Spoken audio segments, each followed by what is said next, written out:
네, 지금부터 행정기본법 제정안 온라인 공청회 지정 토론회를 시작하겠습니다.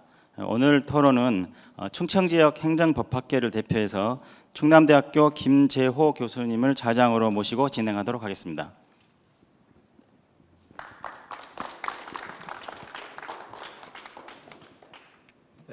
오늘 이 어려운 시기에 법치행정 그리고 국민의 권익보호 그리고 규제 개혁 이러한 커다란 목표를 세우고 거기에 대한 원칙적 규정을 통해서 개별적으로 해결 방안을 마련할 수 있는 그런 구체적인 과업을 우리가 수행 중입니다.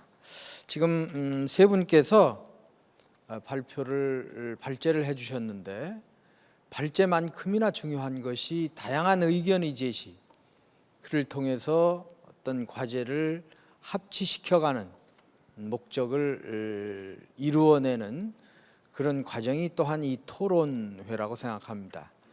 해서 오늘 발제에 맞춰서 토론을 해주시는 분들 역시 이 분야에서 상당한 전문성을 가지고 있는 분들로 위촉이 됐고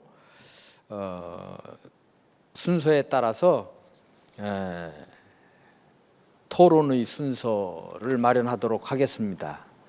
우선 오늘 토론에 참석해 주신 분은 대전 한남대학교의 조인성 교수님과 청주 충북대학교의 최선웅 교수님, 또 안성의 한경대 이원희 교수님, 또 청주의 신대희 변호사님, 그리고 충북 참여자치시민연대의 이선영 사무처장님, 그리고 중앙행정기관의 공무원으로 국토부의 박태진 사무관님, 또 지방자치단체의 음성군 서영범 주무관님, 세종시의 황태연 주무관님, 이렇게 발제분들보다 훨씬 많은 토론자를 모셨습니다. 그래서 온라인상으로 참여하시는 분들도 어제 벌써 3천여 분이 참여를 오전까지 했고, 그만큼 이 행정기본법의 내용은 다양한 의견을 제시할 수 있는 영역이 많다는 것을 뜻합니다. 그래서 오늘 토론도 여러분을 여러 계층에서 모셨습니다. 그럼 순서대로 조인성 교수님께서 첫 번째 토론을 시작해 주시기 바랍니다.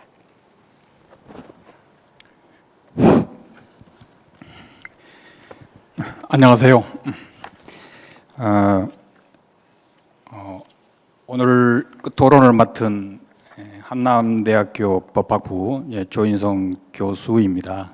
오늘 그 세 분 발제 내용, 입법 취지와 이유, 또 조문에 대한 어떤 상세한 설명 아주 쉽고도 명쾌하게 잘 이해를 했습니다. 그걸 바탕으로 해서 저의 오늘 생각을 좀 말씀드리고자 합니다. 저는 오늘 학계를 대표해서 토론자로 참여하게 됐습니다. 그런 만큼 제한된 시간 안에 이제 어느 정도의 어떤 범위와 수준에서 오늘 토론에 이제 임하는 것이 저의 소임을 다하는 것인지 이제 고민이 앞서기도 합니다.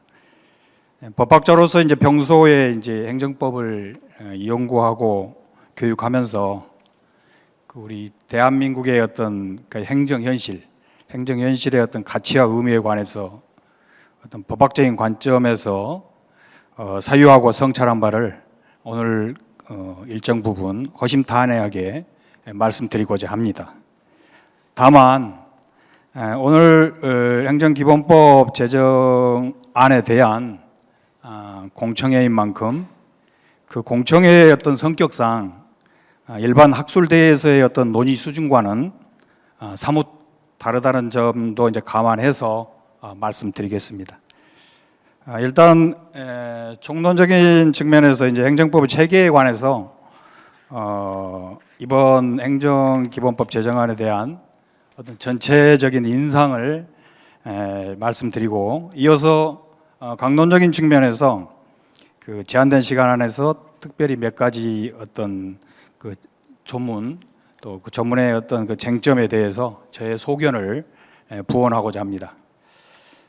먼저 오늘 그 온라인 공청회의 어떤 그 행정법 제정안 공청회의 어떤 그 취지를 보면, 제정안을 만든 게 그 법치행정, 우리 법치행정을 완성하고 그 국민의 어떤 권익 보호를 강화하겠다, 뭐 그런 취지에서 이번 행정기본법을 제정하셨다고 말씀하셨는데, 그러한 어떤 입법 취지와 이유에 대해서 저 역시 대한민국 국민의 한 사람으로서 전적으로 동의하고 공감합니다. 이에 관련 부처의 어떤 관계자분들께 그동안의 어떤 그 노고에 감사드립니다. 다 아시는 바와 같이 우리 그 행정법의 체계는 행정 조직에 관한 법, 또 행정 작용에 관한 법, 그리고 행정 구제에 관한 법으로 그 전체 시스템을 갖추고 있습니다. 이러한 행정법의 체계에서 그 행정법은 법치 행정의 완성, 또 오늘 말씀하신 국민의 권리 보호 강화, 그것을 위해서는 어떤 그런 그 크게 어떤 세 가지의 어떤 내용을 담아야 됩니다. 실체법적인 내용, 또 절차법적인 내용, 또 쟁송법적 내용을 체계 정합적으로 포함해야 할 것입니다.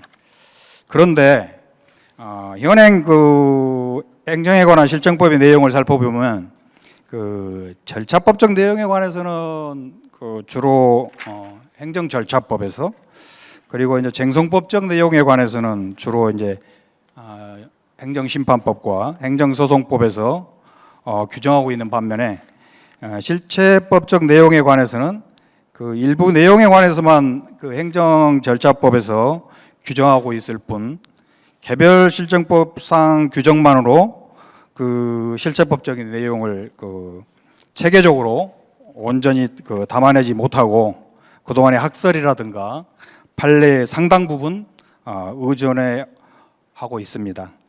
그래서 차제의 이제 법치 행정의 완성, 또 국민의 권익 보호 강화, 그런 차원에서 이렇듯 미흡한 어떤 실정법적인 어떤 그 실체법적 규정 체계를 그 개선해서 이번에 이제 행정기본법 제정안을 그 체계적으로 만든 것은 매우 필요하고 적절하다고 생각합니다. 그러면 이번 행정기본법안의 몇 가지 조문에 관해서 구체적으로 말씀을 드리겠습니다. 먼저 행정기본법안 오늘 발제문 보니까 2조 1호의 그 법령 등에 관해서 정의하고 있습니다. 거기 보면은 이제 그 법령 등을 크게 이제 법령하고 자치법규로 나누고요. 그 다음에 각각에 대해서 이제 법령은 법률 및 대통령령, 총리령, 부령, 이렇게, 또 자치법규에 관해서는 조례와 규칙, 이렇게 정의하고 있습니다. 이 법안 전체 조문에서 지금 그 방금 말씀드린 법령이라든가 법령 등 이런 용어들이 자주 사용되고 있습니다. 그렇기 때문에 그 이러한 그 용어의 정의를 그 분명하게 할 필요가 있다고 생각합니다. 그런데 이 법안에서 이제 법령의 범위를 지금 보면은 그 법률 위에 그 법규 명령으로서의 어떤 그런 대통령령이라든가 총리령, 부령으로 이제 한정하고 있는데, 그럴 경우에 이제 법규 명령이라든가 행정규칙과 관련해 가지고 대통령령이라든가 또 총리령, 부령 이외의 어떤 다른 행정입법, 예컨대 이제 법규 명령의 어떤 준하는 그 우리 대법원 규칙이라든가 무슨 헌법재판소 규칙, 또 중앙선거관리위원회 규칙, 또 이제 이른바 이제 법령 보충적 행정규칙이라고 해가지고 예컨대 이제 고시 형식의 그 복귀 명령 이러한 것들이 이제 방금 말씀드린 이러한 그 법령에 포함되지 않게 됩니다. 따라서 이제 이와 같이 그 이 법안 전체 해당 조문에서 정하고 있는 그 법령의 범위를 그 대통령령이라든가 또 총리령, 부령으로 한정했을 경우에 그 다양한 그 법규 명령의 내용을 그 포함하지 못하는 문제가 이제 발생할 수 있습니다. 이러한 그 입법의 공백을 어떻게 해결해 나갈 것인지 이제 의문입니다. 두 번째로 또 말씀드리면 그 법안 2조 2호에서 행정청에 관해서 정의하고 있습니다. 그래서 그 과목에서는 행정에 관한 의사를 결정하여 표시하는 국가 또는 지방자치단체 기관이 행정청이다. 또 나목을 보면 그 밖에 법령 등에 따라 행정에 관한 의사를 결정하여 표시하는 권한을 가지고 있거나 또 그 권한을 위임 또는 위탁받은 공공단체 또는 그 기관이나 사인으로 정의하고 있습니다. 행정청의 개념은 그 이 법안 다수 조항에서 이제 등장하고 있고요. 또 행정절차법, 행정심판법 그리고 이제 행정소송법에서도 행정청 개념에 대한 정의 규정을 두고 있기 때문에 이 법안처럼 행정청의 정의 규정을 두는 것이 바람직하다고 생각합니다. 행정작용법적 관점에서 원래 그 행정기관은 그 행정기관이라는 개념은 그 국가나 이제 지방자치단체와 같은 그 행정 주체가 그 자연인처럼 실제로 그 행정 업무를 수행할 수 없으므로 자연인이 행정 주체의 어떤 기관이 되어 가지고 행정 목적을 달성하는 행위를 할 수밖에 없기 때문에 그래서 창안된 개념입니다. 행정청은 그러한 행정기관 중에서 행정 주체를 위하여 행정에 관한 그 의사를 내부적으로 결정하고 이를 외부적으로 국민에 대해 표시하는 권한을 가진 기관이라고 정의되고 있습니다. 이 법안 다수 조항에서 규정하고 있는 행정청 개념을 그 대부분 행정작용법적 관점에서 사용하고 있기 때문에 이러한 관점에서 행정청 개념을 정의하는 것이 필요하다고 생각합니다. 따라서 이 법안과 같이 이러한 행정청의 개념을 잘 반영하고 있는 행정절차법이라든가 행정심판법에 따라 규정하는 것이 바람직하다고 생각합니다. 셋째로 또 이제 처분에 관해서 이 법안은 지금 정의하고 있습니다. 그 처분을 그 인가허가 지정 승인 등 또 그런 경우하고 인가허가 등의 정지 취소 등 행정청이 구체적 사실에 관해서 행하는 법 집행으로서 공권력의 행사 또는 그 거부와 그 밖에 이에 준하는 행정작용이라고 정의하고 있습니다.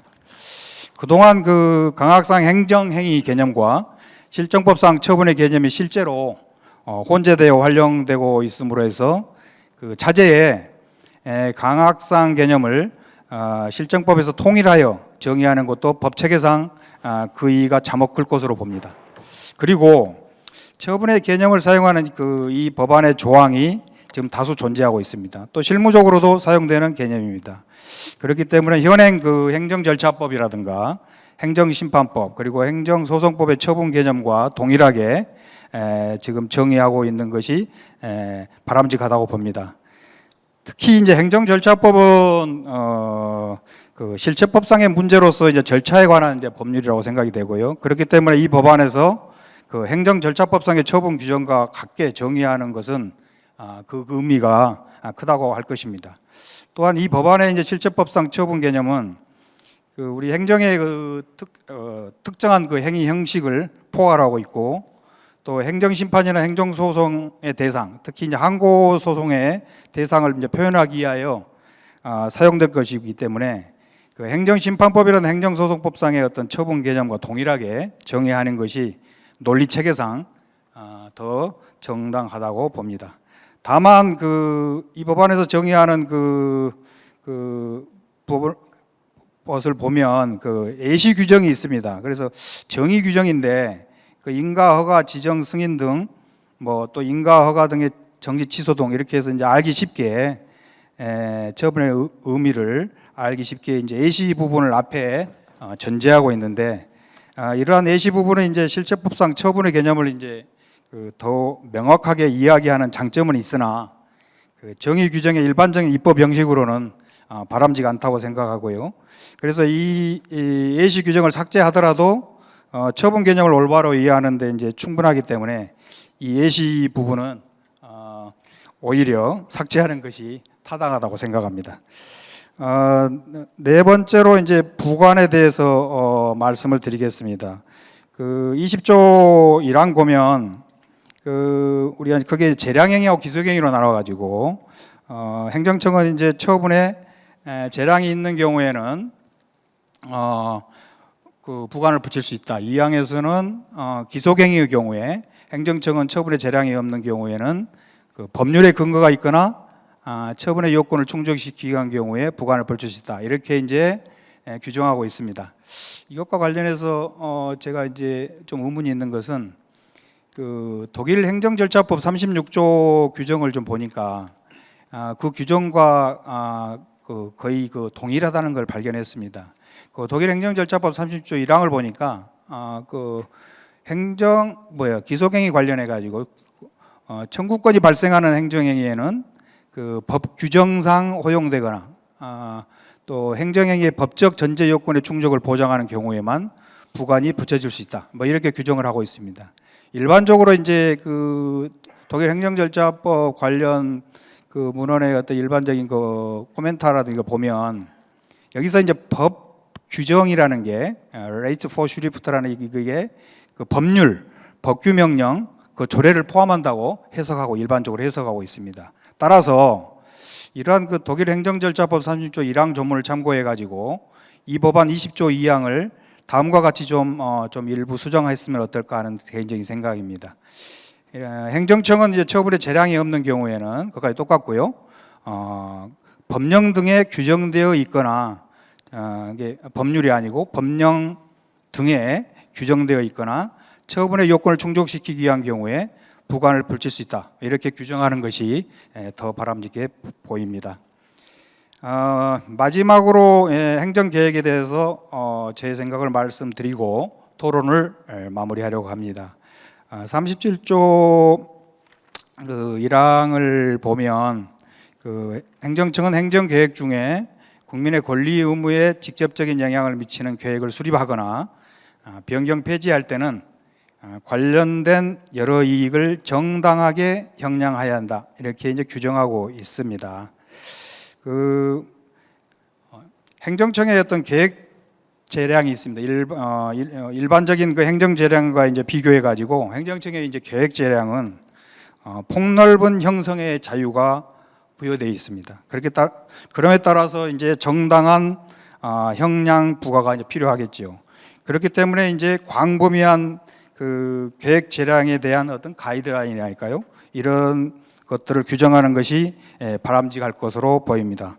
따라서 이 법안 37조 1항에서 정한 바와 같이 그 행정청은 행정계획 중 국민의 권리 의무에 직접적인 영향을 미치는 계획을 수립하거나 변경 폐지할 때는 관련된 여러 이익을 정당하게 형량해야 한다. 이런 정도로 이제 규정하는 것은 타당해 보입니다.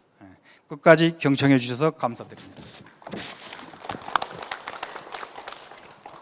예, 수고하셨습니다. 첫 번째 토론에 대한 내용은 우리 이원우 교수님께서 준비를 좀 해주시고 이따가 그럼 같이 정리를 하도록 하겠습니다. 자, 그럼 두 번째로 최선중 교수님 토론을 시작해 주시기 바랍니다. 네, 안녕하세요. 충북대 최선웅 교수입니다. 먼저 토론의 기회를 주셔서 감사하다는 말씀 드립니다. 저는 행정법 강의를 합니다만 행정법전이 없다는 점에서 늘 허전했었는데 이번 기회에 행정기본법이 제정된다는 점에 그 어느 때보다 기대가 큽니다.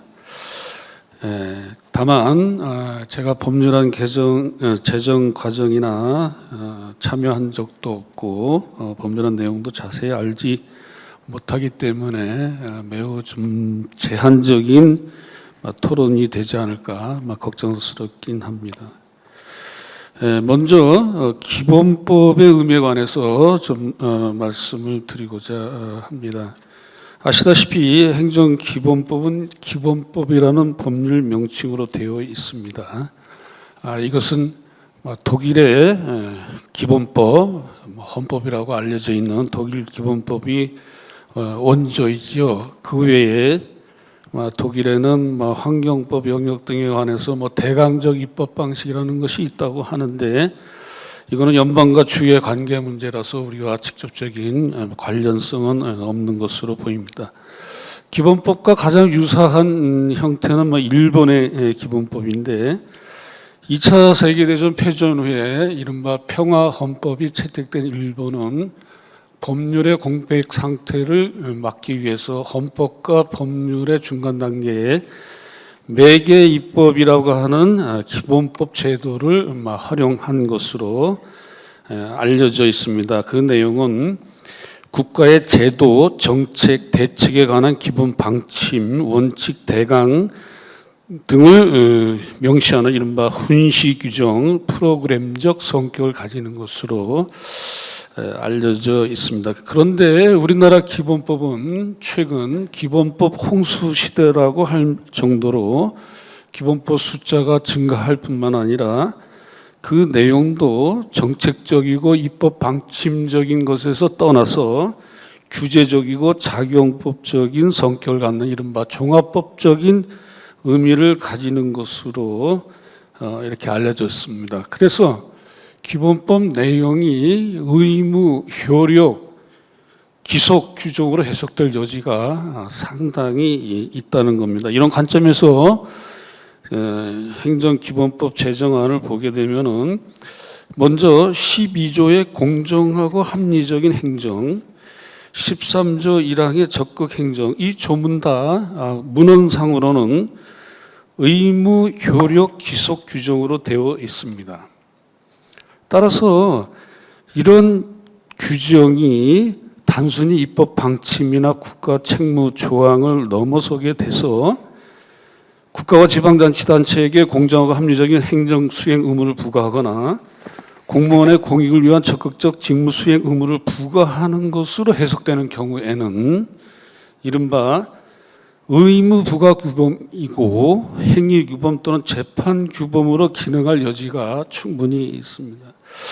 그렇다고 한다면은 이 두 규정의 의무, 효력, 기속 규정에 따라서 기존 행정법 전반에 엄청난 파급 효과를 미칠 그런 가능성이 있습니다. 예컨대 재량 개념이라든지 부작위, 거부 개념이 사실상 재구성되어야 하고, 또 이들 규정이 재량 일탈 남용의 판단 기준으로 기능하게 되면은 기존의 항고 소송이 실질적으로 의무 이행 소송화되는 거 아닌가, 그런 결과가 되는 것이죠.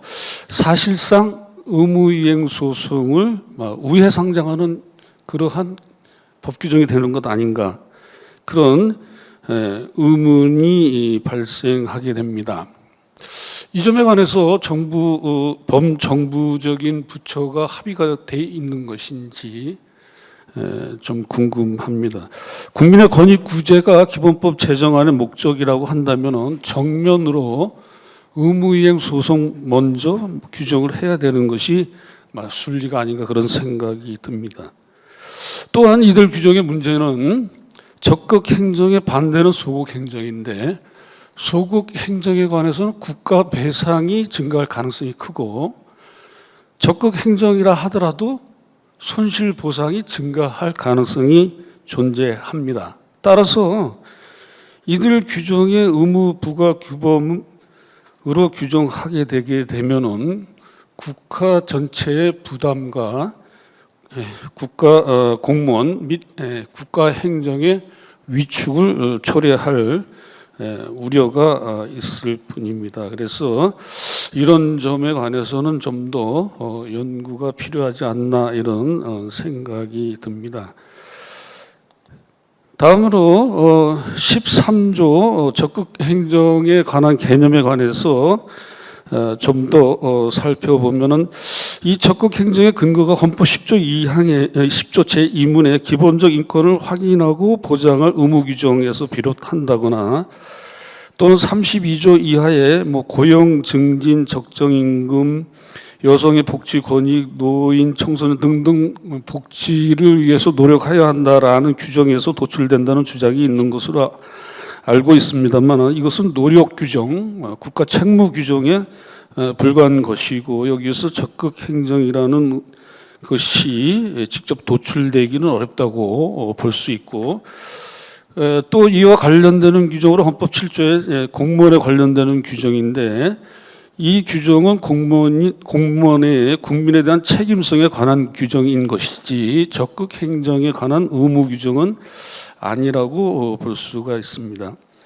설령 적극 행정 개념을 도입하게 되면은 이것은 행정의 개념에 규범령을 포섭시키는 것인데, 즉 공무원의 적극적 행정 의무가 행정 개념에 포함이 되는가 먼저 검토할 필요성이 있는 것이죠.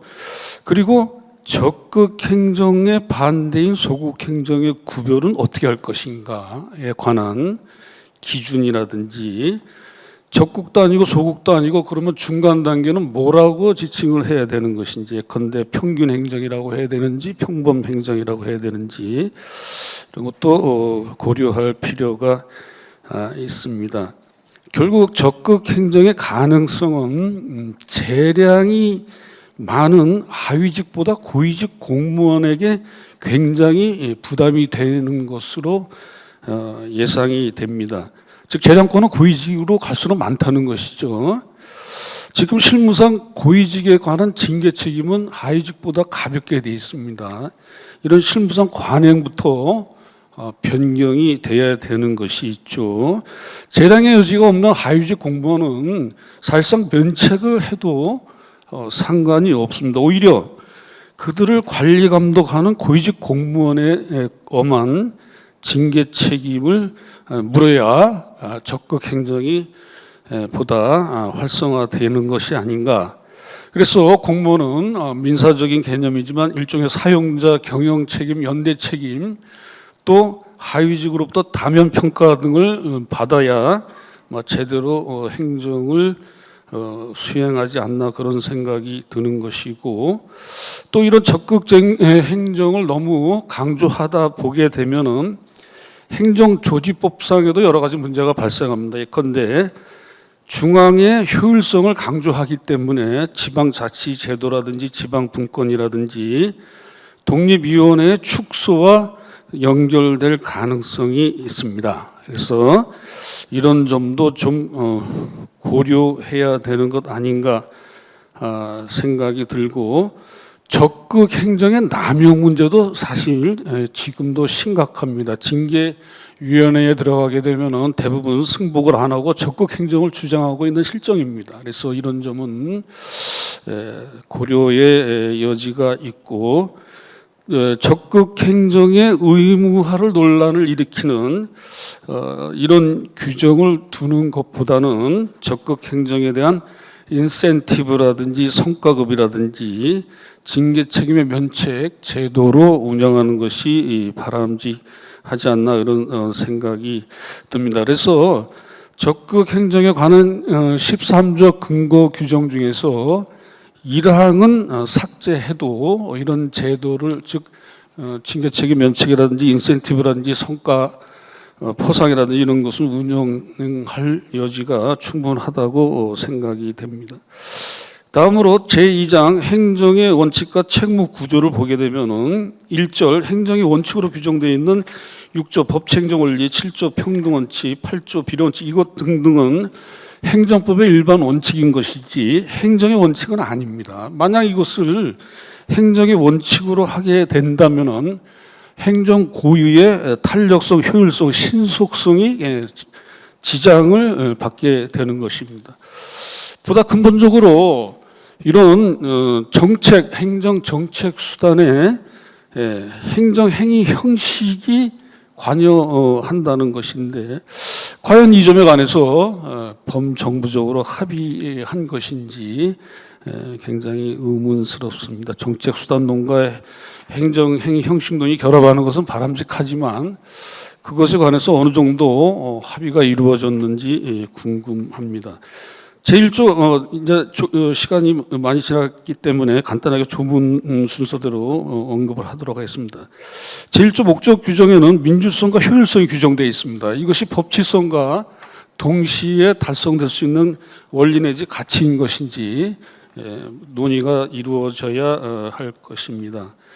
그다음에 2조 4호의 처분 개념에 인허가 등을 붙여놨습니다. 이것은 처분을 인허가 개념, 즉 독일식의 행정행위 개념으로 몰고 가려고 하는 그런 의도가 보입니다. 그러나 이것은 여러분이 다 아시다시피 취소소송 중심주의 하에 우리나라에서는 오히려 국민의 권익구제를 막는 일입니다. 의무이행 소송이 먼저 도입이 되고 난 다음에 이런 규정을 해야 되겠죠.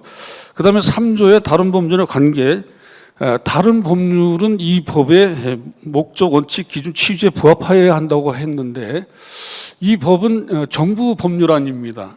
국회 입법권을 정부 법률안이 이렇게 사전에 입법 형식으로 제정하는 것이 가능한 것인지 문제가 됩니다. 그리고 법률에서 다른 법률을 규제하는 것, 이것은 헌법만이 가능한 법 형식인 것이 있죠.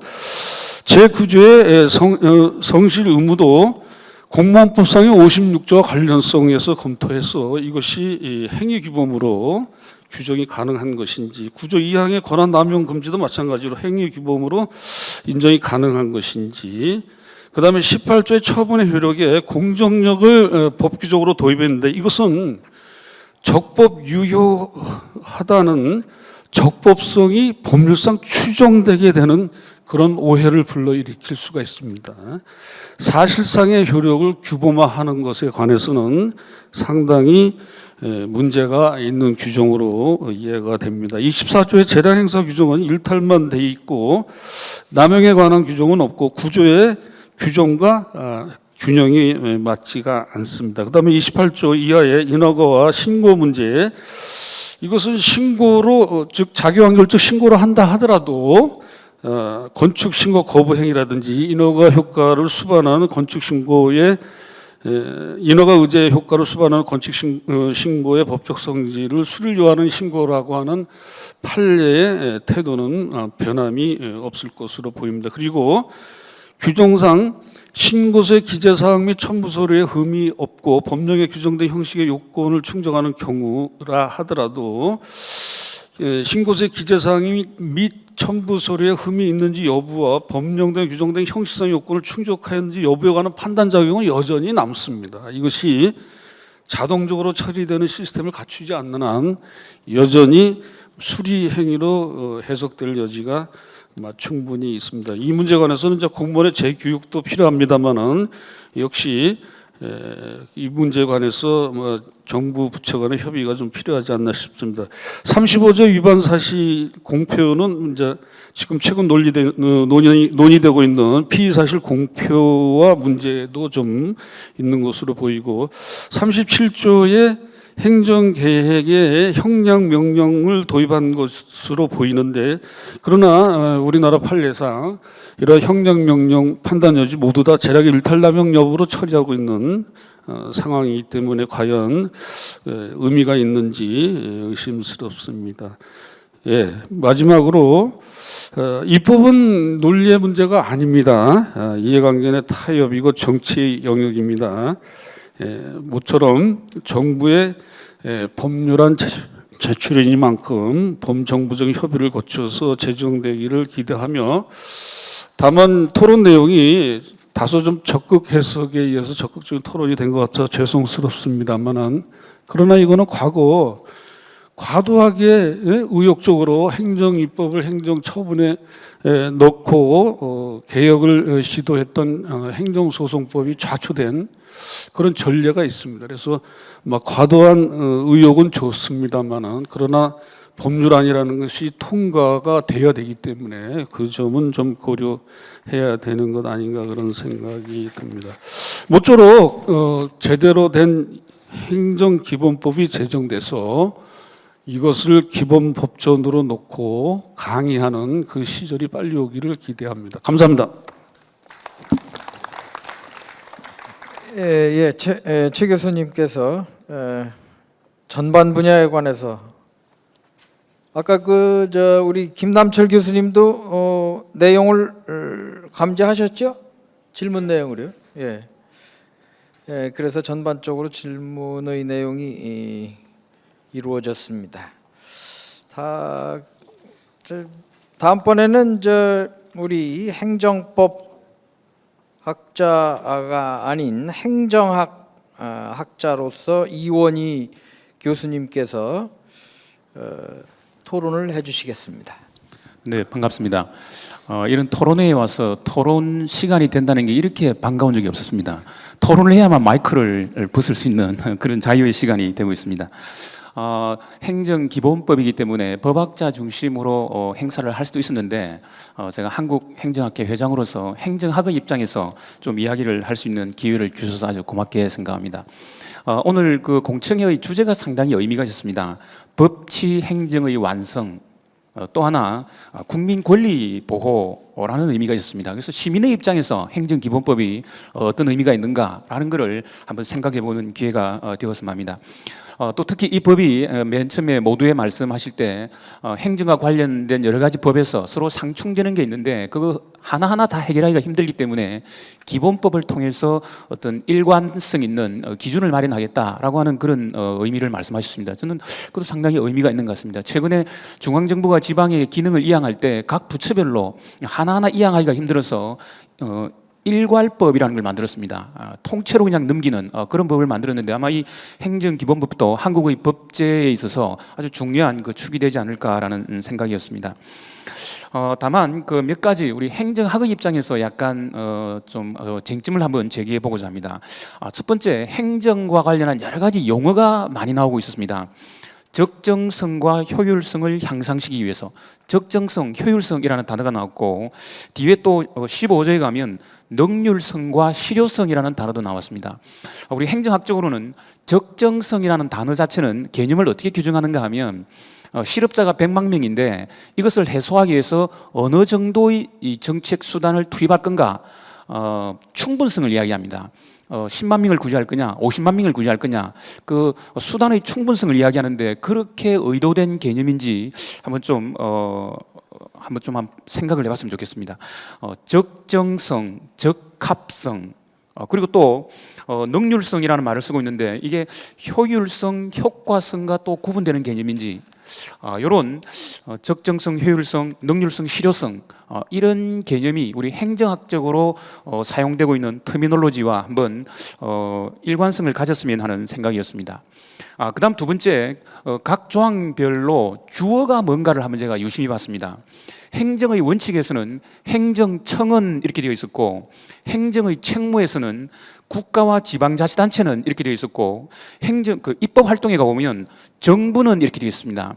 주어가 다양한데 그 내용을 읽어봤을 때 적합한 일관성이 유지되고 있는가라는 생각이 들었습니다. 예컨대 행정의 책무라고 할 때 책무는 국가와 지방자치단체는 이라는 표현을 쓰고 있지만 주어를 쓰고 있지만 거기에 가보면 적극행정, 참여, 그리고 협업 이런 말들을 쓰고 있는데 이런 내용은 국가와 지방자치단체뿐만 아니라 우리 행정 전달 체계에 있어서 아주 중요한 공공기관 또 책임운영기관, 공기업, 지방공기업 이런 데도 상당히 중요한 맨 처음에 개념 규정을 한 행정청에 해당되는 개념 규정이 아닌가, 포괄 범위가 아닌가라는 생각도 해봤습니다.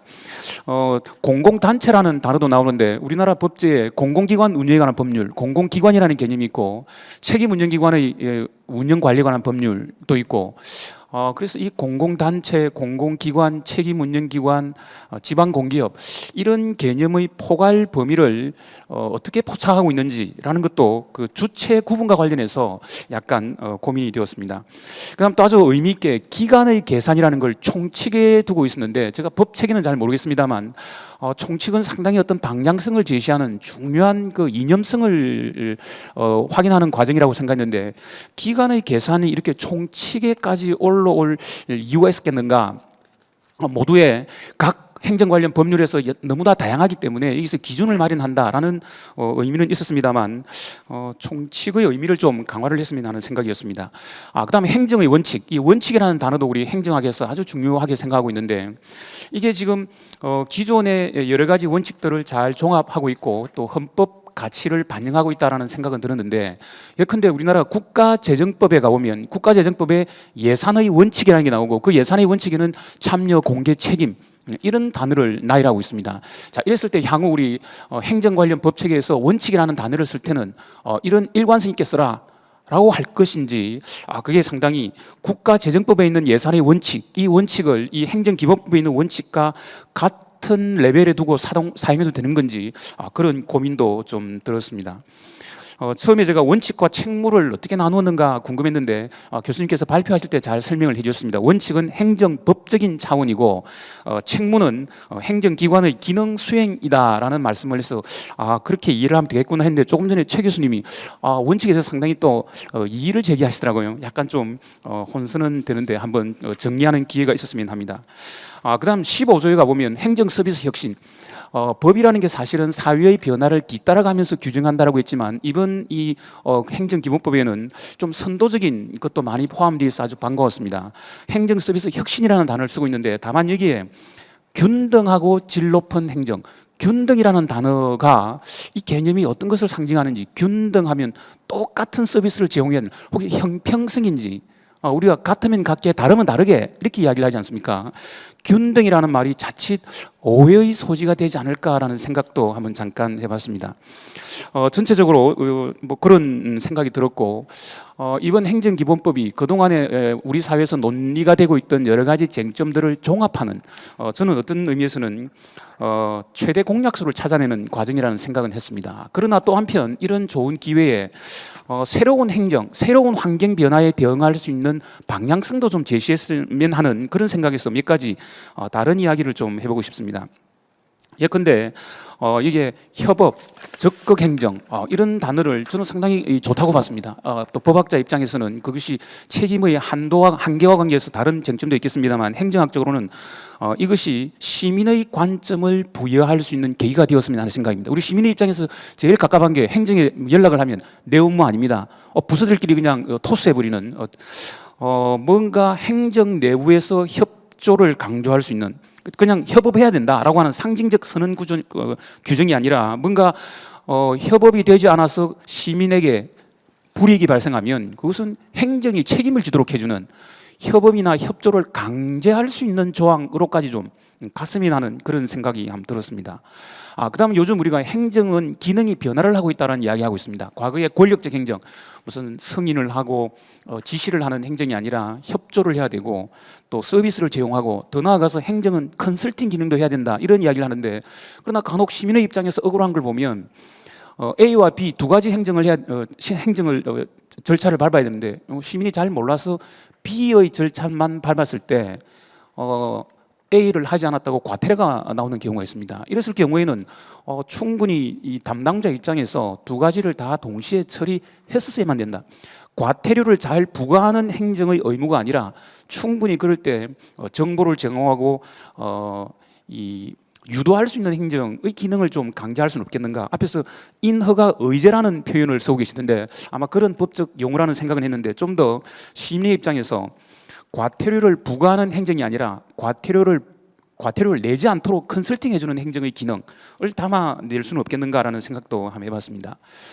그 다음에 또 하나가 지금 앞으로 4차 산업혁명에 따라서 우리 행정의 업무 수행 방식이 완전히 바뀔 거라고 생각하고 저희들이 행정 입장에서 많은 생각들을 하고 있습니다. 대표적인 게 신분을 확인하기 위해서 서류를 제출해야 되는 행정 내부에서 충분히 그 사실관계는 확인할 수 있는 건데 여기서 주민등록번 떼서 제출하고 뭐 이런 불필요한 시민들에게 어떤 비용을 유발시킨다면 4차 산업혁명 시대에 스스로 뭔가 그런 성인 그런 확인을 할 수 있는 앞에 보니까 자동적 처분이라는 표현을 하나 가지고 있던데 이것을 좀 더 확대해서 이런 단순한 확인이라면 행정 내부에서 처리할 수 있는 그런 것도 좀 가져갈 수 있다면 변화하는 현실을 우리 행정기본법에서 선도적으로 담아낼 수 있지 않을까라는 생각도 해봤습니다. 그다음 또 공법상 계약이라는 것도 이제 법 조문에 들어와 있는데 우리나라 국가균형발전특별법에 투자를 할 때 여러 부처가 이렇게 중복 투자하지 말고 협약에 의한 투자를 할 수 있도록 되어 있습니다. 협약 투자라는 게 국가균형발전특별법에 들어와 있는데 이것을 어떻게 할 것인가와 관련해서 이게 지금 규정이 없어서 기획재정부도 예산 배정 절차에서 하지 못하고 각 부처의 협력 관계도 좀 잘 되지 않고 있습니다. 공법상 계약이라는 것을 조금 확장을 해서 이런 정부 내에서의 어떤 협약 을 어떤 확대할 수 있는 그런 조항으로 갈 수는 없겠는가라는 생각도 한번 해봤습니다. 모처럼 이 새로운 출발점에 서서 과거에 있었던 여러 가지 쟁점들을 종합하는 그런 중요한 의미는 있지만 이런 기회에 새로운 미래에 대한 방향성을 제시하는 좀 더 적극적인 조항들도 좀 담아낼 수 있었으면 하는 생각이었고 제가 행정학회 회장으로서 이런 자리에 초빙되어 왔지만 향후 혹시 시간이나 기회가 주어진다면 우리 행정학회하고 이런 협력 공동 세미나를 한번 열어서 행정학자들이 이런 행정기본법에 대해서 생각하는 용어라든가 논리를 한번 공유하기도 하고 또 홍보하는 기회도 한번 가졌으면 하는 기대를 해봤습니다. 고맙습니다.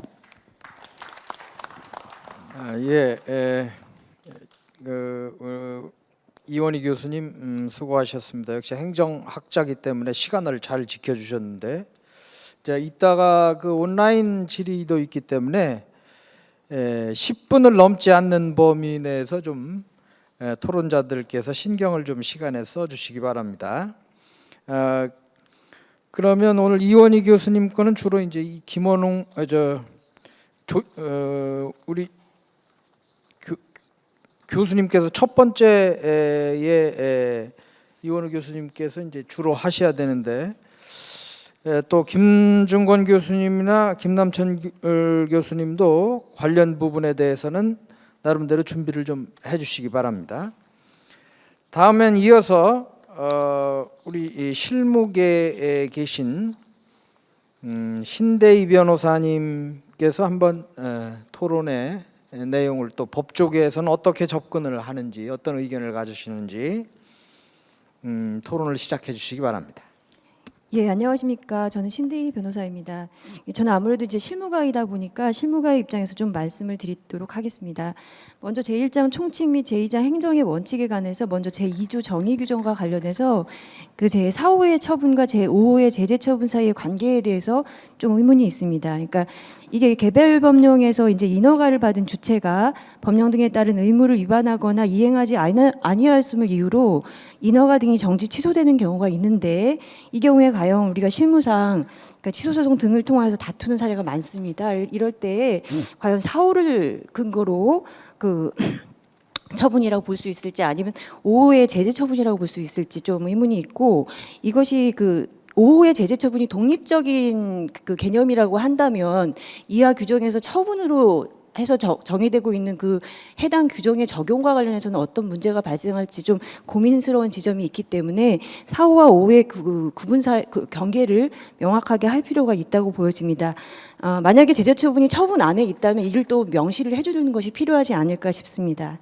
제3조 다른 법률과의 관계에 대해서 보면은 그 행정절차법에서도 이 처분, 신고 등에 관한 절차에 관해서 일반법으로서 정하고 있고 직무수행 또는 행정작용에 있어 신의성실, 신뢰보호, 투명성을 선언하고 있고 그 밖에도 절차상 송달이나 기간, 처분에 관한 통칙적인 이런 규정을 두고 있습니다. 그런데 이 행정절차법도 일반법이고 행정기본법도 일반법이기 때문에 지금 1항 제3조의 규정에서는 그 다른 법령의 규정과의 관계에 과연 이 절차법과의 관계의 해석론이 적용될 수 있을지 좀 의문이 있습니다. 그래서 이 관계, 양자 사이의 중복 그리고 중첩되는 이런 부분들을 어떻게 조율할지 정리가 될 필요가 있을 것 같은데, 이 제 소견으로는 이 행정절차법과의 경계가 이렇게 좀 약간 모호한 부분이 있다면 차라리 행정기본법 안에 행정절차에 편을 두어서 행정절차법의 규정을 흡수하는 것이 좀 통일적이지 않을까라는 게 저의 소견입니다. 그다음에 제 13조 적극행정 규정에 관해서 말씀을 드리겠습니다. 아까 이제 최선훈 교수님께서도 말씀을 해주셨는데, 제가 이제 다수의 이제 일선 행정부서의 공직에 계신 분들하고 이렇게 접촉을 하거나 또는 다수의 법률 상담을 해보면, 사실 지금 현재 행정의 효율성 측면에서 굉장히 문제되고 있는 사례가 무엇이냐면, 이제 국민들의 요구 수준이 굉장히 권리의식이 높아지면서 각자의 법률 해석에 근거해서 그 법령에 해당 법령에 의한 의무를 요구할 때가 있습니다. 그러니까 근데 이 규정상 지금 13조 1항의 규정은 관점에 따라서는 그 해당 공무원에게는 적극행정의 의무를 부여하면서 상대적으로는 그 해당 국민에게, 그러니까 구체적인 행정처의 상대적인 그 수혜를 받는 또는 그걸 요구할 수 있는 지위에 있는 국민에게는 적극적으로 권리를 요구할 수 있는 근거 규정으로 해석될 여지가 있다고 보입니다. 그렇기 때문에 이 부분에 있어서는 앞서 최선훈 교수님께서 지적하여 주신 것처럼 굉장히 신중하게 이렇게 추상적으로 규정돼서는 아니 될 것 같고, 신중하게 좀 이 해당 규정의 적극행정이라는 부분을 고민할 필요가 있을 것으로 보여집니다. 그렇지 않는다면 이 일선에서는 적극행정의 그 범위와 한계를 두고 또 다른 다수의 법률적인 어떤 논쟁이 사안들, 쟁송들이 일어날 수 있는 여지가 상당히 많다고 보이고, 아까 최선훈 교수님께서는 이제 재량의 여지가 많은 고위직 공무원들의 경우에라고 말씀하셨는데, 저의 경우에는 일선의 그 민원부서에 있는 공직자분들도 상당히 어려움을 겪을 것으로 예정이 됩니다. 그래서 이 부분은 다시 한번 좀 검토를 요청드리고, 그다음에 이제 제3장 행정작용에 관해서 말씀드리겠습니다. 그러니까 23조 자동적 처분 규정에 관해서 말씀드리면, 그 23조 규정에 보면은 완전히 자동화된 시스템이라고 명시가 되어 있습니다. 근데 이 완전히 자동화된 시스템이라는 용어가 이제 지금 왜냐하면 지금 현재 그 신청 서류에 대한 아까 말씀해주신 토론자께서도 말씀해주신 신청 서류에 대한 구비 여부, 그리고 법령상 요건의 충족 여부, 이런 부분이 행정청의 판단이 필요하거나 전제가 되는 부분이 있기 때문에 과연 완전이라는 그 개념하고 이 자동화 시스템이 이렇게 기본법 법률에 정해질 수 있는 것인지 좀 의문이 있습니다. 그래서 이 부분 한 번 더 검토를 요청드리고, 그다음에 제2절 그 인허가 의제 규정이 있는데요. 이 인허가 의제 규정의 경우에는 지금 용어상에 보면은 주된 인허가 관청과 관련 인허가 관청이라는 개념이 있습니다. 근데 실무상 저희가 이제 막상 여러 가지 그 행정과 관련돼서 인허가 절차를 보면은 주된 인허가 관청이 어디냐, 그다음에 관련 인허가 관청이 어디냐, 특히 이제 주된 인허가 관청이 어디냐를 두고서 굉장히 좀 논쟁의 여지가 좀 있는 경우가 있고, 일반 어떻게 보면은 신청권자인 국민들의 입장에서는 어디로 가야지만 주된 인허가 관청을 제대로 찾는 것인지 좀 의문의 여지가 있는 경우가 있는데, 이 행정기본법 이번에 인허가 의제 규정과 관련된 이 어떤 통칙적인 규정을 둘 때 이 부분에 대한 기준도 근거도 좀 명확하게 해주신다면, 사실상 지금 현재 이 행정기본법의 규정은 개별 법령에 다시 가야지만 주된 인허가 관청이 어디인지를 알 수 있는 좀 그런 측면이 있어서 한번 그 부분도 말씀을 드리고 싶고, 그다음에 이제 38조하고 39조 공법상 계약에 관해서 좀 말씀드리고 싶은데요. 이 공법상 계약에 관한 정의 규정이 지금 없는데, 판례상으로는 행정기관이 하는 계약의 경우에 있어서 순수하게 사경제 주체로서 하는 계약도 있다고 보고 있거든요. 그리고 그렇게 근데 지금 현재 이 행정기본법상에는 공법상 계약에 관한 개념 정의가 없다 보니까 단순히 행정청이 계약의 일방 당사자가 되는 모든 경우를 공법상 계약이라고 하는 것인지, 아니면 공법적 효과 발생을 목적으로 하는 다른 요건이 있어야 하는지, 좀 이런 부분이 좀 명확하지가 않은 것 같고, 이제 좀 실무에서 사실 지금 제가 근로관계에 관한 소속을 하나 하고 있는데, 지금 다툼의 여지가 뭐냐면 공법상 계약이라는 점에서는 다툼의 여지가 전혀 없습니다. 근데 문제가 뭐냐면, 그래서 관할이라든지 이런 것들은 이제 행정소송법상 당사소송으로 돼서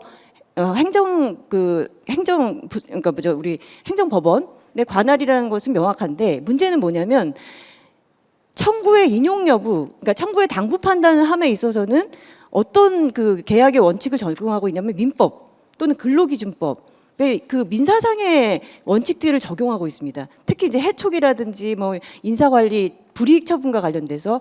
근데 여기 지금 행정기본법에 보면은 해촉에 관한, 그러니까 해지에 관한 특별 규정을 두고 있는데, 반면에 이 규정이 민법이나 근로기준법과 또는 다른 어떤 국가재정과 관련된 계약과 관련된 법률, 이런 다른 그 민사상의 법률과 어떤 관계가 있는지는 나와 있지 않기 때문에 실질적으로 지금 우리가 사건들에서 공법상 계약의 특수성, 그 이해관계라는 게 사실은 대부분 국민들이나 시민들이 예산으로 운영되는 거기 때문에 시민이나 국민이라고 할 것인데, 그렇다면 그 일반 사법상의 계약과는 다른 기준이 적용되어야 될 것인데 아직 법원에서는 전혀 그 부분에 대한 검토 없이 그 사법상 기준을 적용해서 판단을 하고 있습니다. 그래서 저는 근데 이 지금 현재 그 38조와 39조에서는 그 공법상 계약에 대해서 해지와 관련돼서는 어떤 특별 요건을 두고 있지만은 막상 민법이나 다른 어떤 민사상 그 원칙과 어떻게 구분돼야 되는지를 좀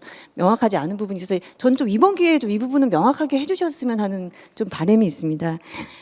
그리고 그 이제 행정 그 아까 이제 복합 민원 말씀해 주셨는데, 그 주된 인허가 관청 아까 그 개념과도 마찬가지로 그 다수의 어떤 복합 민원, 그러니까 어느 부서를 가야 될지 모를 때 그 어떤 기준이라든지 이런 것들도 좀 고민이 있었으면 좋겠고, 이제 끝으로는 이제 이 행정기본법에는 담기지 않았는데 제가 다수의 그 이제 위원회를 참여하다 보면 지금 현재 우리나라의 행정의 효율성을 가장 지금 저해하는 요소 중에 하나가 뭐냐면 그 동일한 취지의 반복적 민원과 신청에 대한 사안이 있는데요. 제가 지금 여러 그 위원회를 지방자치단체며 정부 각종 이제 위원회를 다니면서 지금 문제된 동일한 어떤 한 분이 전국의 다수의 기관에 수천 건씩의 그 정보 공개라든지 연람 등사를 요구해서 실질적으로 다른 업무를 보지 못하는, 심지어는 그 해당 그 공직자께서는 그 수천 건의 그 신청을 처리하지 못해서 그걸로 인해서 징계를 받는 아주 그런 상황까지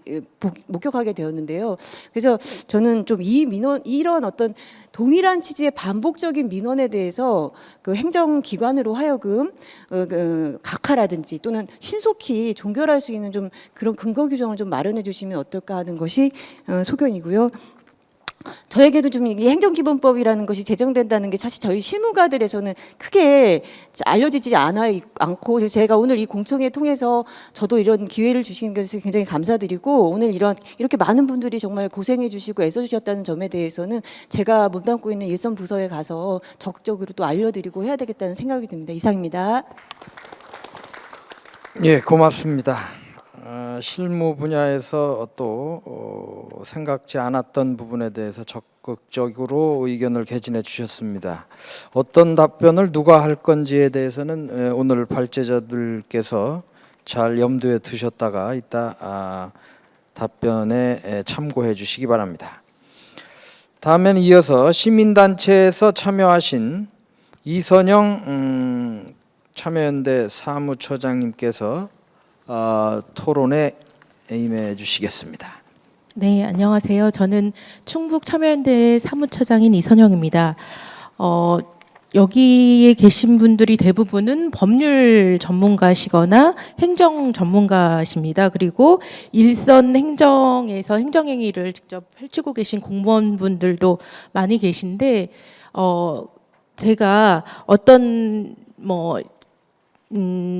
얘기를 할 수 있을까, 여러 가지 한계가 있을 수밖에 없다라는 점을 미리 좀 말씀드려야 될 것 같습니다.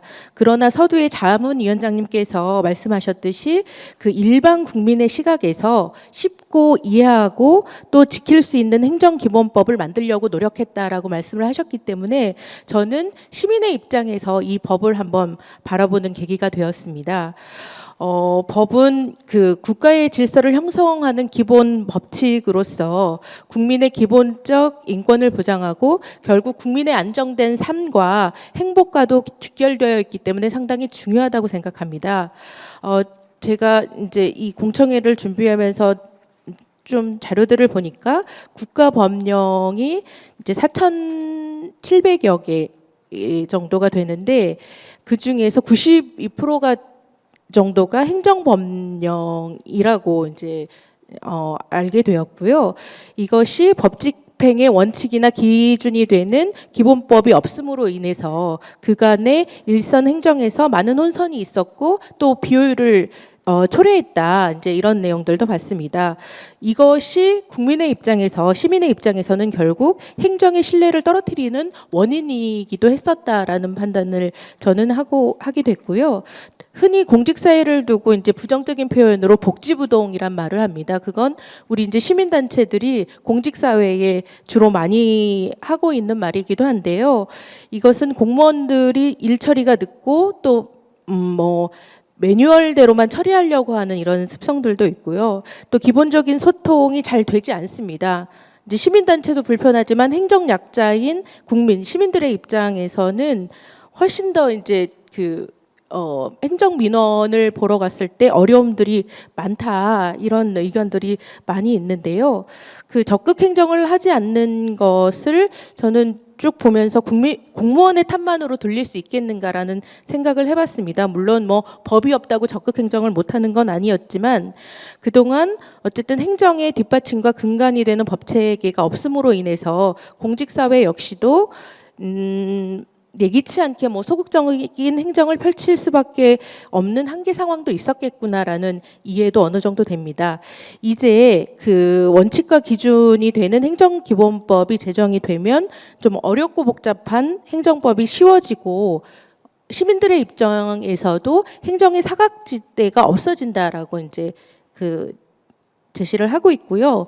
또 명확하고 적극적인 업무 처리가 가능하다. 국민 중심 체제로 전환돼서 국민의 권리를 보호받을 수 있게 된다라고 이제 명시를 하고 있습니다. 시민의 입장에서는 상당히 고무적이다. 이런 행정기본법이 좀 하루빨리 제정되었으면 좋겠다라는 생각이 있습니다. 이렇게 된다면 이제 복지부동이란 표현들도 조금씩은 사라질 수 있을 거라고 생각이 들고요.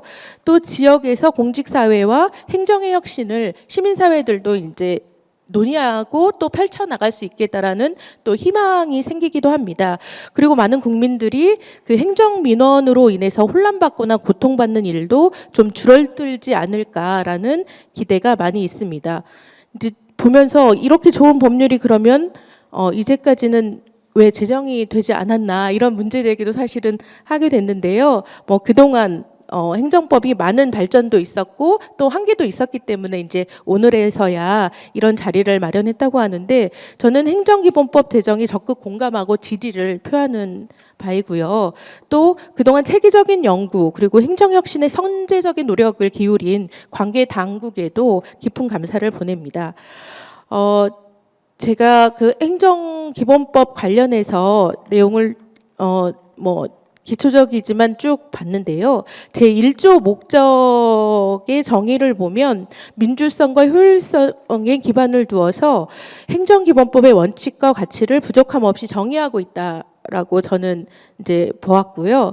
또한 2장 행정의 원칙을 가장 중요하게 저는 봤습니다. 특히 6조 공정하고 합리적인 행정, 7조 적극 행정, 8조 국민 참여 보장, 9조 행정 서비스 혁신, 10조 행정 협업 등은 문재인 정부의 그 정신이 관통하고 있는 그런 조항이라는 생각이 들고요. 참여, 소통, 혁신 이런 부분들은 시민사회가 적극적으로 요구하고 행정에 적극적으로 요구하고 있는 부분이기도 해서 상당히 고무적이라는 생각이 들었습니다.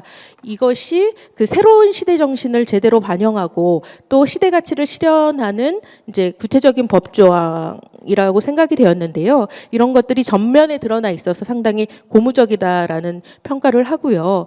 또 해야 할 책무에 대해서도 할 수 있다라는 애매한 규정이 아니고 해야 한다라는 적극적인 책무 규정 이런 중심으로 되어 있어서 상당히 바람직하다 이런 평가를 했습니다. 다만 그 7조 3항에서 공무원의 직무 수행과 적극 행정 활성화와 관련된 부분은 이제 대통령령으로 두도록 되어 있는데요. 법이 구체적인 내용을 다 담을 수는 없다고 봅니다. 그럼에도 불구하고 법의 원칙과 정신을 기초해서 촘촘하고 체계적인 방안들이 잘 설계되기를 기대합니다. 그리고 두 번째는 이제 법을 정의할 때 모든 국민이 법 앞에 평등하다고는 하는데요. 없는 사람일수록, 그리고 법을 잘 모르는 사람일수록 그렇지 않다라고 말하는 시민들이 많습니다. 근데 이 행정기본법이 제정되면서 법지 행정과 또 적극 행정, 테두리 안에서 행정기본법이 만들어진다면 저는 이런 시민들의 시각들이 조금은 보완되고 완화될 수 있을 거라는 생각이 듭니다. 그동안 시민들이 행정 약자의 입장에서 각종 규례들 그리고 행정의 형평성이 저해되는 이런 법률들 때문에 이제 행정의 신뢰가 떨어지는 경우가 비일비재했습니다. 그래서 국민들은 신뢰할 수 없는 행정에 맞서서 행정 심판이나 행정 소송 이런 적극적인 구제 방식을 찾을 수밖에 없었는데요. 그렇게 되면은 이제 행정기관에서는 행정력 낭비가 있을 수밖에 없겠고 또 행정의 신뢰도 국민들 사이에서 떨어질 수밖에 없는 여러 가지 이제 문제들이 있는 것 같습니다. 그래서 개인 권익을 보호할 수 있다는 이 행정기본법에 조금 더 신뢰가 가는데요. 2절 법 원칙 안에 있는 제11조부터 15조까지의 원칙들이 이제 저는 국민의 권리 보호 차원에서 상당히 고무적이라는 생각이 들고요. 제가 가장 인상적이게 봤던 거는 제13조 적극 행정 부분입니다. 공무원의 적극 행정 원칙을 명문화해서 법률적으로 의무로 규정한 것은 상당히 혁신적이고 전향적인 선택이라고 생각이 들고요. 공무원의 사명을 제대로 반영하는 가치 있는 법률이라고 저는 판단을 했습니다. 그리고 유권 해석이 가능한 조문을 좀 보완해 줬으면 좋겠는데요. 지역 조례를 다루다 보면 할 수 있다, 해야 한다. 사실은 이 차이가 대단히 크거든요. 근데 제가 그 부분을 쭉 살펴보니까 대부분은 해야 한다 규정으로 되어 있는데 제40조 행정사항의 강제와 몇몇 그 조항들에서는 할 수 있다라는 이제 규정들이 나와 있습니다. 담당자에 따라서 이 부분이 이제 자의적으로 해석될 수 있는 여지가 있고 또 행정 혼란으로 이어질 수 있는 부분들이 있기 때문에 이 부분에 대해서는 좀 보완을 했으면 좋겠다라는 개인적인 입장이고요. 또 한 가지는 그 법제처에서 그 행정기본법과 관련해서 필요성과 관련해서 상당히 많은 홍보와 노력들을 하고 있는 걸 봤습니다. 근데 이제 사후에 달라지는 제도들과 관련해서도 예를 들어서 제34조의 신고 같은 경우는 이제 법이 제정된다면 원칙적으로는 자기 완결적인 신고가 가능하고 특별한 경우에만 수리가 요하는 신고 이렇게 이제 제도가 바뀌게 될 텐데요. 그렇게 달라지는 부분들 제도들에 대해서도 국민들이 알기 쉽게 아까 이제 변호사님이 같은 동종 업계의 변호사님들도 행정기본법이 제정됐는지 잘 모르고 계시는 분들도 계시듯이 이 부분이 어떻게 달라지는지에 대한 그 시민적인 홍보 이런 것들도 같이 좀 부탁을 드리고 싶습니다.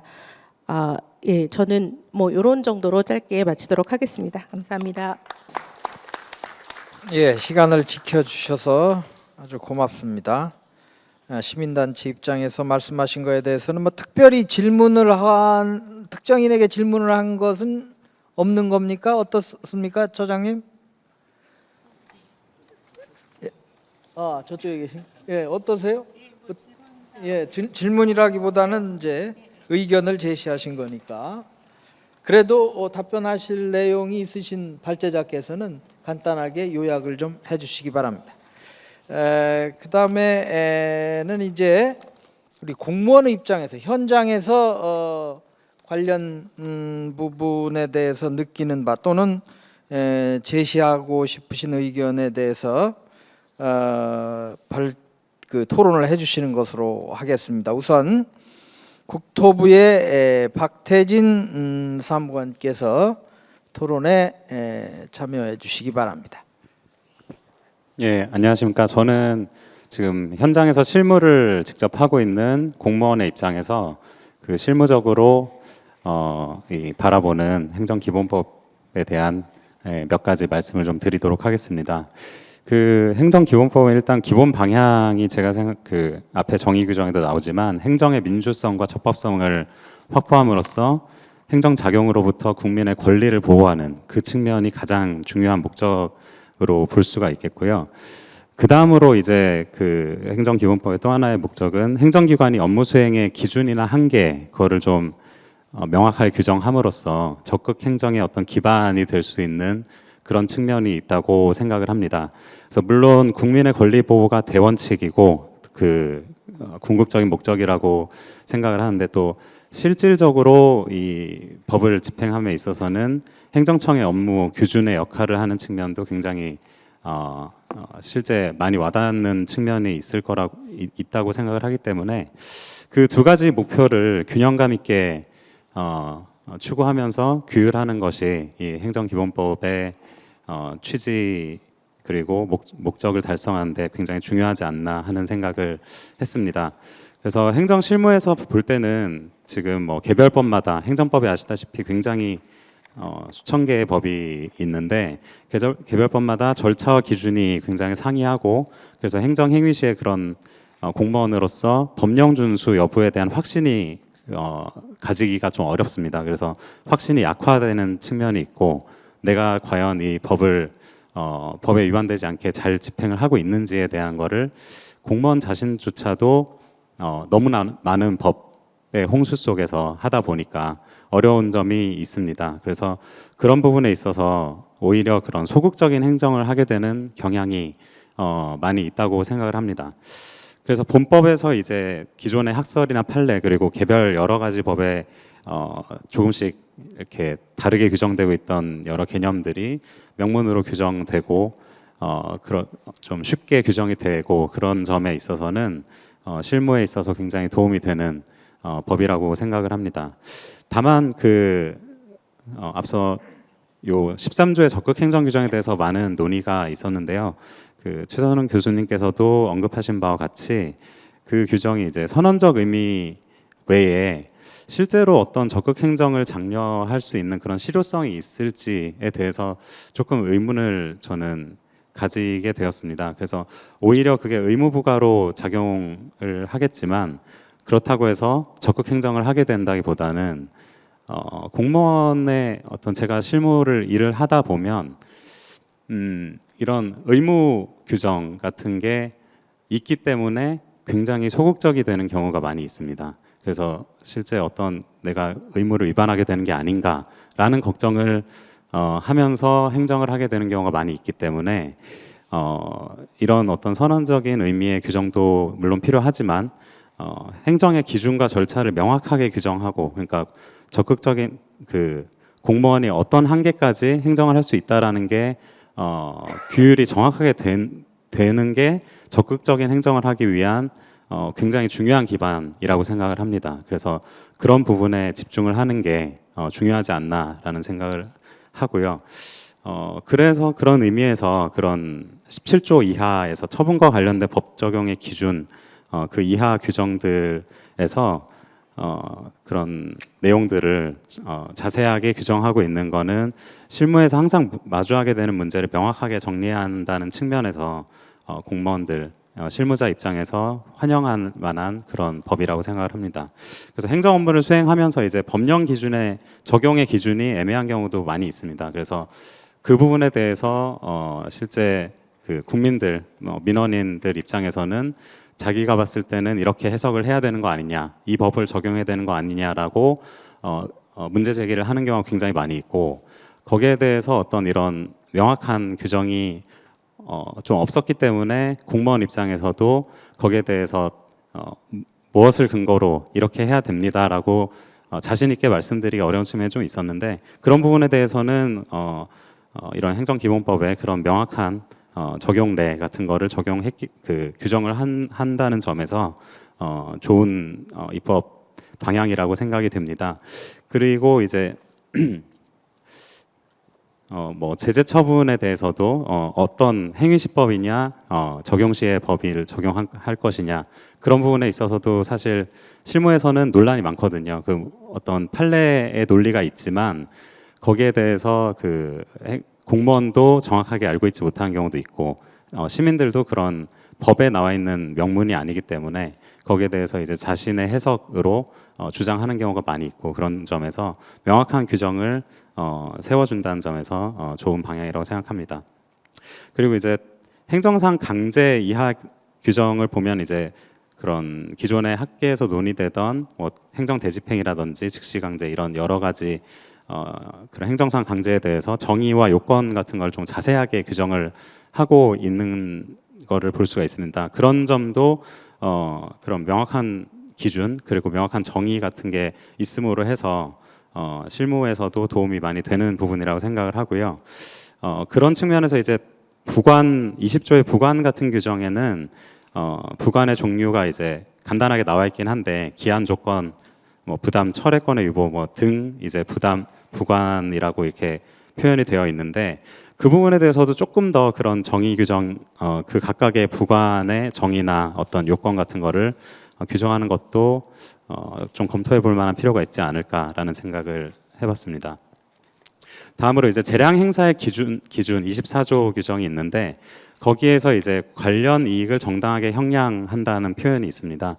근데 이제 대만이나 독일 행정 절차법 같은 데를 보면 이제 수권의 목적에 상응하게 행사한다라는 형식으로 규정이 되어 있는 것과 비교를 할 때 조금 더 이게 엄격하고 좀 그 재량 행사의 어떤 여지를 좀 축소시키는 게 아닐까라는 우려가 좀 되는 부분이 있습니다. 물론 뭐 판례에서도 재량의 그런 위반 재량 행사의 하자에 대해서 판단을 할 때 뭐 이행 가능성이나 비례의 원칙, 평등의 원칙 같은 걸 기준으로 언급을 하고 있는데, 법문에 명시적으로 어떤 이익 형량이라는 말이 규정되는 것은 조금 더 그런 위축되는 측면이 있지 않을까라는 우려가 조금 됐습니다. 그리고 확약 부분에서 34조의 확약이 이제 조문으로 규정이 되어 있는데, 그 법률 효과 부분, 그러니까 확약의 내용을 이행하지 아니한 경우에 어떤 법률 효과가 어떻게 되는지에 대해서 좀 명확하게 규정되지 않은 측면이 있어서 조금 이제 행정을 하는 입장에서 의문스러운 점이 있을 수 있을 것 같고요. 그렇습니다. 그래서 이제 전반적으로 이 법을 봤을 때 앞서 말씀드린 바와 같이 그런 명확한 규정을 세워줘서 행정을 하는 공무원의 입장에서 그 한계와 그 정확한 범위, 행정 권한을 행사할 수 있는 범위를 규정해 준다는 점에서 긍정적으로 저는 이제 보고 있고요. 그리고 또 이해하기 쉬운 법률을 만들기 위해서 좀 어떻게 보면 당연하다고 생각되는 규정까지도 좀 규정해 주신 부분, 그런 부분은 실제로는 많은 도움이 또 될 수 있을 거라고 생각을 합니다. 다만 이제 또 몇몇 용어 같은 경우에 기존에 사용하던 이제 학계나 이제 판례 같은 데서 통용되고 있는, 널리 통용되고 있는 그 용어이기 때문에 사용을 할 수밖에 없는 측면도 있는데, 조금 어려운 한자어 같은 것들이 있어서 국민이나 그런 일반 입장에서는 좀 어렵게 생각될 수 있을 것 같습니다. 예를 들어서 뭐 부당결부 금지의 원칙 이런 것들은 굉장히 널리 통용되고 있는 용어이긴 한데, 처음 봤을 때는 이 국민의 입장에서 좀 어려운 한자어로 느껴질 수 있겠다, 좀 그런 생각을 해서 이게 우리말로 좀 바꿀 수 있거나 좀 쉬운 말로 바꾼다면 그런 좀 더 쉬운 법을 만든 취지에 적합하지 않을까라는 생각을 했습니다. 예, 저는 그래서 뭐 이 정도로 그 저희 실무 입장에서 간단하게 의견을 말씀드렸습니다. 예, 수고하셨습니다. 다음에는 지방자치단체에 근무하시는 공무원 중에서 서영범 주무관께서 토론해 주시겠습니다. 안녕하세요. 웅성군에서 온 서영범이라고 합니다. 뭐 앞서 말씀해 주신 분들이 다 제가 궁금한 사항들 많이 말씀을 해주셔가지고 제가 궁금한 사항 한 가지만 좀 더 여쭤보겠습니다. 제가 지금 하고 있는 업무가 조례 위반하고 규제하고 적극 행정을 하고 있습니다. 그러다 보니까 이제 조례 위반을 하다 보면은 상위 법령을 많이 보게 되잖아요. 그래가지고 이번에 이제 행정기본법을 만든다고 해서 이제 법안을 이제 딱 보니까 인허가 의제 관련된 용어도 사실 알고는 있었는데 이게 어떤 업무인지 사실 정확히 잘 몰랐어요. 그래가지고 그 이제 건축과나 뭐 개발행위 이제 담당 공무원에게 이제 물어봐가지고 이제 대충 이해는 했는데 그 상황하고 이제 같이 맞물려서 보다 보니까 그게 하나가 궁금한 게 있는 게 저희가 조례를 만들 때 정의 규정하는 경우에 보면 그 용어를 딱 정하게 되어 있지 않습니까? 그럼 행정이라는 거에 대한 용어를 정확한 정의가 뭔지 제가 잘 모르겠더라고요. 예전에 친척 동생이나 친척 형이 제가 이제 행정직 합격하면서 행정법도 공부를 하고 행정학도 공부를 다 했지만 행정이 뭐냐고 물어보면 딱히 어떻게 말을 해주기가 좀 어렵더라고요. 뭐 그냥 생각을 해보면 삼권 분립에 따라서 입법, 사법 빼고 나머지는 다 행정이야 그렇게 얘기하면 좋은데 그건 진짜 학설이나 그런 부분이잖아요. 근데 법을 만든다고 해서 여기서 지금 아까 계속 말씀하신 것들이 이제 정의 관련된 용어 규정이 좀 명확했으면 좋겠다고 말씀을 해주셨는데 처분 부분도 조금 그렇고 행정적인 부분도 이 행정이라는 용어가 정확히 어떤 용어인지 정확히 안 나와 있으니까 이게 뒤로 가면 갈수록 더 헷갈리는 것 같다는 생각이 좀 들더라고요. 근데 담당자도 그렇게 생각하는데 그냥 일반 국민이 보시면 더 그렇지 않을까 싶은 생각이 좀 들어서 그 부분에 대해서 한번 좀 여쭤보고 싶었고요. 그리고 이제 아무래도 저희 이제 지방 일선 제가 확실히 따르면 이제 일선 공무원이잖아요. 직접적으로 이제 국민을 대하는 부분이다 보니까 이제 인허가 처리 관련된 부분을 이제 담당자들한테 좀 고충을 물어봤습니다. 그랬더니 앞서 말씀하셨던 것처럼 주관 부서가 있고 협의해주는 부서가 있는데 그 이제 주관 부서 문제가 이제 그 저희가 이제 공무원들이 좀 걱정되는 게 아까 말씀하신 적극 행정 관련된 부분에서도 감사 관련된 것 때문에 좀 소극적으로 대처하는 부분이 없지 않아 있습니다.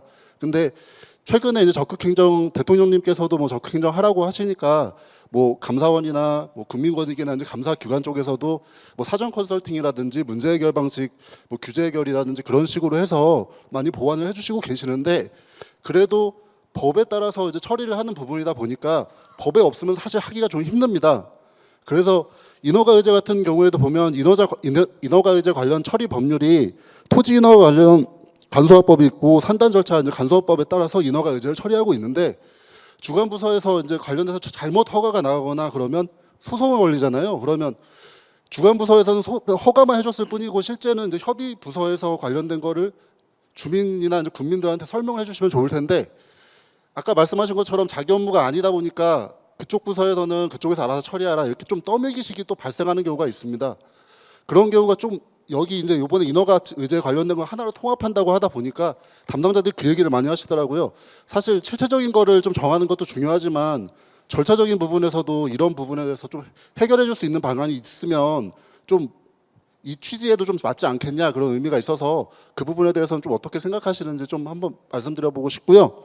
그리고 하나 더 이제 말씀 또 드릴 거는 좀 떨려가지고 그 법령 해석 관련된 부분 이제 관련돼서 이게 이제 행정기본법이라고 하면 사실 아까 말씀하셨던 것처럼 처분 관련된 거에 좀 집중적인 부분이 있긴 있는데 이제 뒤쪽에 이제 법령 해석 관련된 부분 좀 그 부분이 이제 제가 이제 법제 업무를 관련해서 담당을 하다 보니까 이제 담당자들이 뭔가 어렵다 싶으면은 이제 국민권익에서 지금 규제조정실에서 운영하고 있는 뭐 규제신문고라든지 아니면 국무조정실에서 운영하고 있는 뭐 신문고 관련된 쪽에다가 의견을 올리다든지 아니면 소관부처에 법령 해석을 요청하는 경우가 종종 있습니다. 그러면 그 소관부처에서 그 옆에 이제 사무관님도 계시긴 하겠지만 다 바쁘셔가지고 이제 그걸 다 못 검토를 그 이제 뭐 계속 들어오는 통일적인 부분에 대해서 답변을 많이 해주시는 경우가 있긴 있는데 사실 저희가 원하는 거는 좀 법령 해석이면 정확히 상급 법이나 시행규칙이나 시행령이나 다 저희가 만든 게 아니고 정부 부처에서 상위 부처에서 만드신 거잖아요. 그러면 거기 있는 담당자 분들도 정확한 의미를 해석을 해서 정확한 의미를 알려주셨으면 좋겠는데 가끔 내려오는 거 보면 지자체 의견에 따른다 이런 식으로 답변을 보내주시는 경우가 종종 있어요. 그럼 저희는 이제 환장합니다. 민원인들한테는 어떻게 설명을 해드려야 되는데 지자체 의견에 따른다. 그럼 너네 의견은 뭐니 이렇게 물어보면 저희는 사실 법에 있는 거 외에는 어떻게 말씀을 드릴 수가 없잖아요. 아까 소극행정, 적극행정 말씀하셨던 것처럼. 그러니까 그 법령 해석 관련된 부분에서도 뭐 그냥 지자체에서 법령 해석을 요구할 수 있다 이렇게 되어 있는데 받은 이제 요청받은 부서에서도 어떻게 답변을 뭐 어느 기간에 맞춰서 할 건지 정확하게 할 건지 그런 좀 절차적인 부분이나 그런 실체적인 부분도 좀 보충이 됐으면 좋겠다라는 부분이 좀 말씀드리고 싶은 부분이었습니다. 그리고 네, 이상입니다. 예, 수고하셨습니다. 다음에는 세종시의 황태현 주무관께서 토론해 주시겠습니다. 예, 안녕하십니까. 세종시청에서 근무하는 황태현입니다. 우선 제가 맡은 업무는 건축 인허가 업무를 맡고 있고요. 우선은 여기 오면서 무슨 그 말씀을 드릴까라는 많은 생각을 했어요. 그러다가 이런 내용을 보고 이런 행정기본법이 그 적용이 되면서 제가 그 건축 인허가 하면서 관련된 거 경험이라든가 아니면 이런 내용 중에 추가적으로 이런 거는 한번 논의가 돼봤으면 하는 것들 그런 위주로 말씀을 드리도록 하겠습니다. 그래서 제가 하고 있는 업무가 건축 인허가다 보니까 다른 뭐 주제 1, 2, 3보다는 가장 많이 눈에 들어오는 건 주제 2예요. 처분. 거기에서 많은 내용이 저희 건축 인허가랑 많이 접근이 돼 있고 첫 번째로 이제 제가 말씀드리고자 하는 거는 인허가 의제 효과, 아마 인허가 의제에 관련된 건데 항상 제가 건축 인허가를 하다 보면 항상 이 의제에 대한 거에서 항상 그 많은 고민을 해요.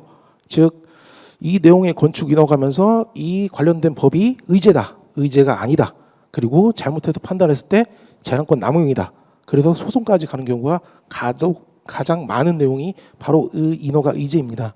그래서 이번 그 행정기본법을 통해서 인허가 의제의 뭐 정립 그리고 분리해서 사후관리 그리고 책임의 한계 이런 거에 대해서 이제 그 명확하게 정립하는 것은 좋은 취지인 것 같고 다만 가장 최근에 소송 관련해서 한번 그 접근했던 경험이 있는데 항상 여기 세종시도 아시겠지만 주변에 주택들이 많이 들어왔을 거예요.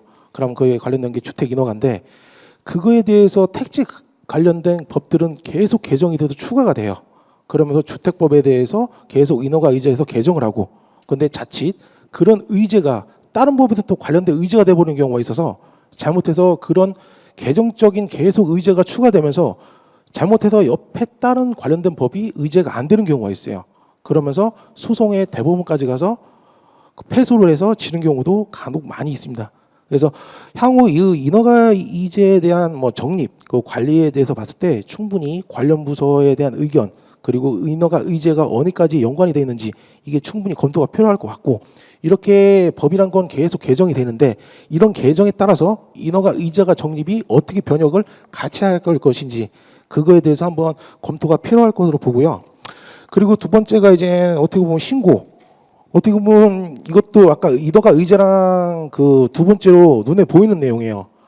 흔히들 건축 그 법에서 말하는 거는 건축 신고와 건축 허가 두 개로 분리가 되는데 보통 그 신고의 개념 가지고 저도 처음에는 이 신고의 개념이 수리를 위하는 신고, 자기 완결성의 신고 항상 두 가지에서 그 내용을 항상 해석하고 항상 고민을 했던 경우가 많았었어요. 하지만 대법원 판례 한 11년도 그 대법원 판례 그걸 보고 그 자기완결적 신고 그리고 수리를 위하는 신고가 무엇인지 그때 명확하게 알게 되었고 그리고 이 내용을 민원한테 안내를 해드리는 그런 상황이 있었어요.